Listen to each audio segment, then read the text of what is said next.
everybody. My name is Ryan Koki of the Seahawks Recap Show, and welcome back for another Seahawks roster moves video. That's right, the Seahawks did make a trade yesterday from the Jaguars. You get a new player on the defensive front. So let's get in to kind of breaking down this trade and welcoming the newest Seahawks defensive lineman, Roy Robertson Harris.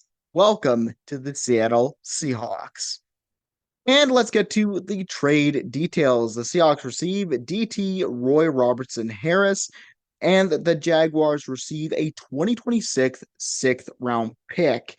And what that tells me right away is that this is kind of a stopgap kind of thing when it comes to Byron Murphy being injured. He might not be ready to go by week 7. So they bring in another veteran presence from the Jaguars. And Roy Robertson Harris honestly hasn't had too bad of a time with Jacksonville. And, he's kind of been, looking at his tackle numbers, 7 total tackles this year. He's had 30 the year before, 40 the year before that, and 33 the year before that. Looks to be getting a lot of tackles. And considering that the Seahawks have had a terrible time in the last 3 weeks with the run defense, I would not be surprised if making this trade, you bring in, instead of having Jonathan Hankins be kind of that nose tackle, you'll bring in a guy like Roy Robertson Harris who could probably fill that role quite nicely. It is a 3-year contract worth $21.6 million, but there is a potential out for 2025, voiding those last 2 years. The cap hit for the Seahawks right now on the books for 2024 would be $1.39 million.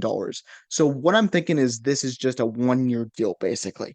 Because of that opt-out in 2025, I would assume it's just a 1-year deal. It's a guy that's coming in to help with relief just so that they don't have to rush Byron Murphy back into action right away.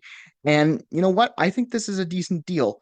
He's got 2 sacks already on the season. He had 3.5 the year before, 3 the year before that, and 3 the year before that in Jacksonville. Plus, he was also undrafted by the Chicago Bears, getting picked up in 2017. So he's been around 2 teams already.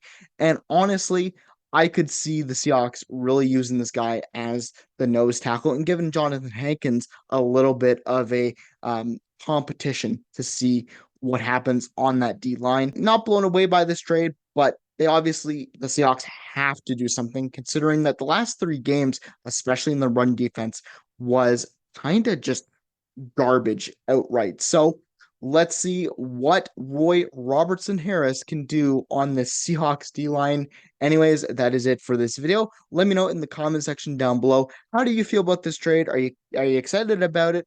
Are you kind of meh about it? Or do you think it's a bad trade overall? I don't think it's a bad trade. I think it's kind of meh. You're bringing him in as kind of a rotational DT. Maybe he can help out, maybe he won't. But even if he doesn't work out, you only give up a 6th round pick for him in 2026. So it doesn't really matter. Anyways, guys, I will see you in the next video. Take care of yourselves and have a fantastic rest of your day. Go Hawks, go. And let's see what happens in week 7 when the Seahawks take on the Atlanta Falcons at Atlanta.